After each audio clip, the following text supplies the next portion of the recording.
This is part 2 of the MSX test. And I'm going to go into Castlevania Vampire Killer on here, which is quite a bit different than the Nintendo version that you've all become accustomed to. The Nintendo version is strictly linear, and you go from point A to point B and fight mini-bosses and bosses. This game is quite a bit different. And it definitely sets the stage for the Metroidvania style games that you got later on.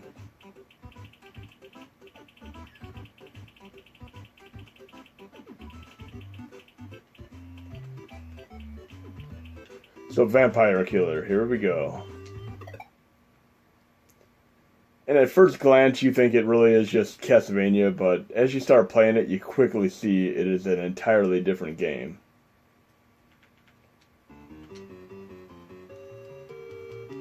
Starts out roughly the same.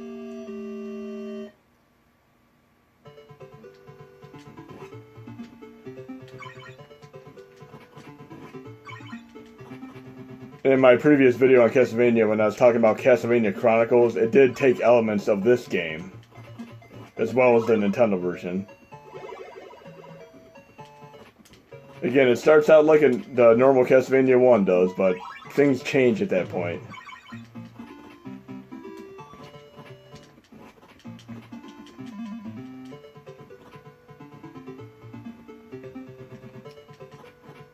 So if you're a Castlevania fan and you think you played all the Castlevania games, you truly have not, because this is yet one that you have not played.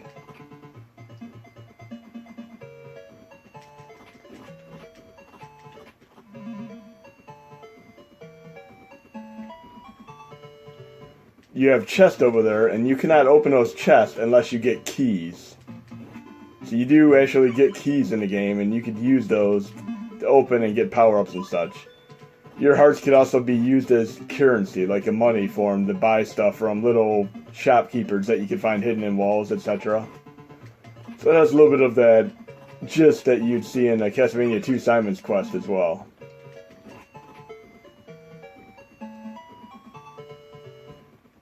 This would be one of the things where you could be silly and use a save state and see what's in chest number 1, then see what's in chest number 2, or reload and have the random luck generator determine you getting different power-ups each time, if you really wanted to do something that drastic.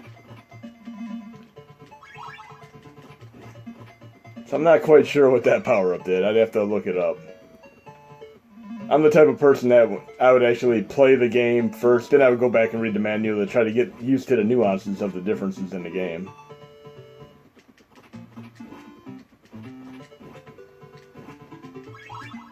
And I did not officially get to the first boss in this yet. I've just played this game for the first time a couple days ago. I automatically assumed it was the same as the other Castlevania, so I kind of just skipped past it, but notice right here, you can't go through that door. That's different.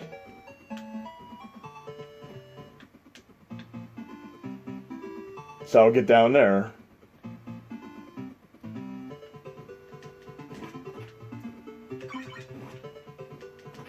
And at first I was thinking I could just stay here and farm enemies and get a bunch of hearts, but let's see how that works out. Some games you'll do that and eventually they'll stop dropping stuff. And this is where frame skip would come in handy too. You can literally just do frame skip and hold the turbo button down and just farm currency really fast. This works great in games like Willow. I remember years ago playing Willow and just putting a piece of tape on the turbo button in Willow and just letting the character level up, or in Rygar, just backing myself into a corner in the very first stage, taping the button down with turbo and just doing this and getting hearts, or experience points. But if I go to the right here, hit a wall, there's my shopkeeper.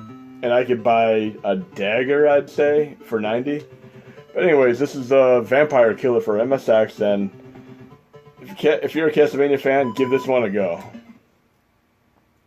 And I did find one interesting game here. And I'm going to have to try to update this like I did with the MAME 2003 because the game does not run properly, but called Super Rainbow Special.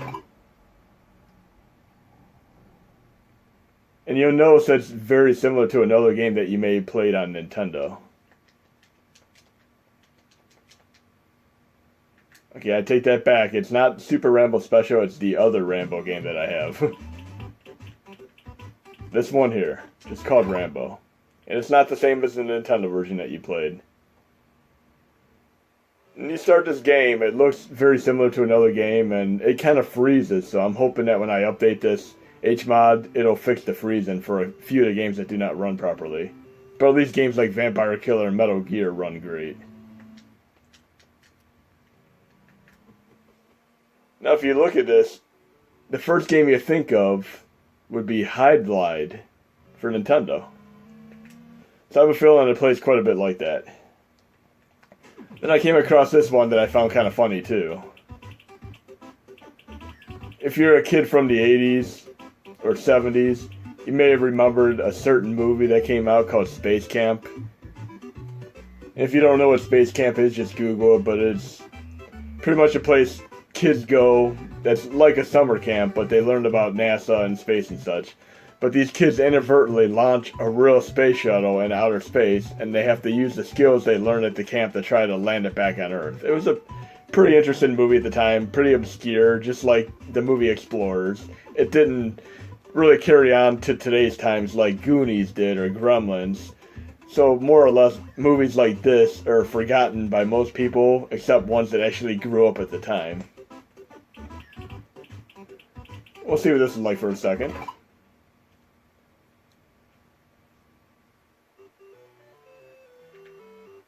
And of course it has music that is absolutely nothing like the movie.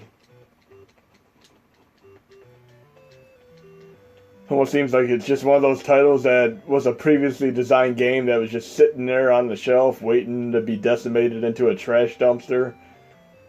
And they just threw the label for a movie title onto it. Kind of like Last Starfighter for Nintendo, which has nothing to do with the movie. It just happens to be a shoot-'em-up game, and they threw the title on it for no specific reason other than just to try to have a half-ass licensed game.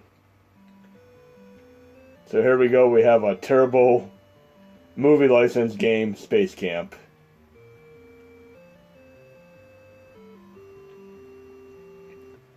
Now let's go to a game that's a little bit more interesting. I love shmup games, as you've seen in my other video.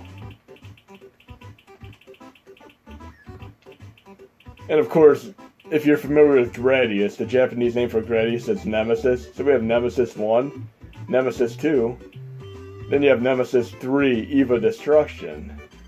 That's kind of interesting considering that Grevious III never came out on Nintendo, and MSX is the closest thing to Nintendo. But Grevious III did come out on Super Nintendo. And this game here seems to be a little bit different than the Super Nintendo version. So it is an interesting diversion if you're a Gradius fan.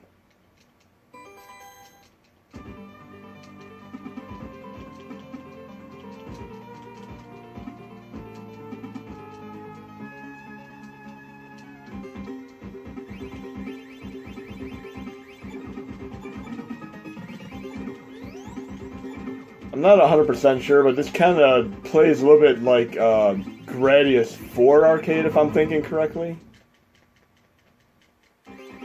I would say I'm pretty sure it plays like Grevious IV. Because I know that Grevious III does not start out like this for Super Nintendo.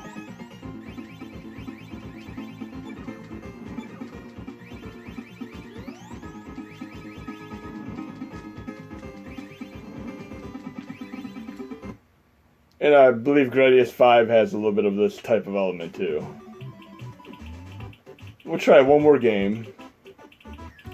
There's a series of games called Nightmare. You have Nightmare 1, Nightmare 2, Nightmare 3. And it's a shmup series. Pretty fun game.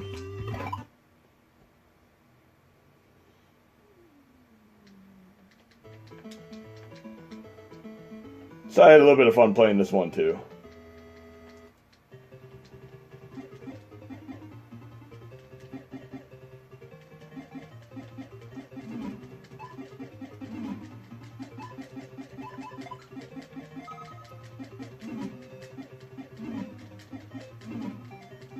You can hear I don't have my turbo button enabled right now.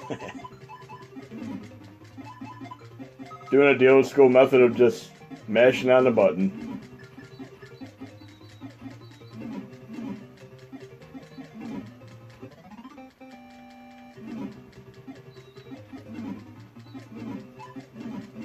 So again, I mean, I'm very familiar with the catalog of Nintendo games, and I have not played MSX games as much, so it is extremely fun going through these one by one and just seeing some of the games that I've never played before.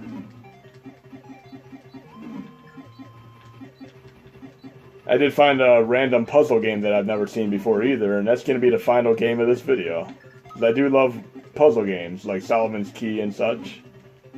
So we'll do that one briefly, and then I'll shut the video down. And hopefully you guys will have a lot of fun playing MSX like I have. This one's called Kings Valley 2, and it's a puzzle game. I haven't quite figured out the gist of it. I played it for just 1 or 2 minutes, and I have to play it a little bit more to get used to it.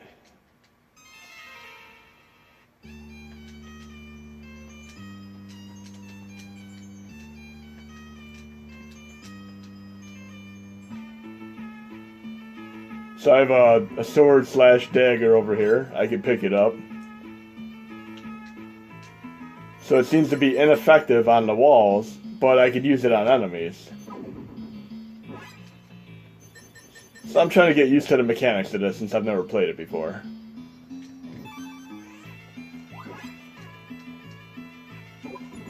So I have a pickaxe that I could use. And it looks like I've expended that pickaxe already. So there is a self-destruct button if you get stuck on a puzzle. Just like so.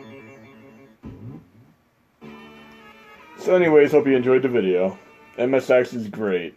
Too bad we didn't get more of this type of stuff in America for Nintendo. I mean, I would love to see the real Metal Gear 1 and 2 and some of these other games, but we can play them now on a mini Nintendo, which is awesome.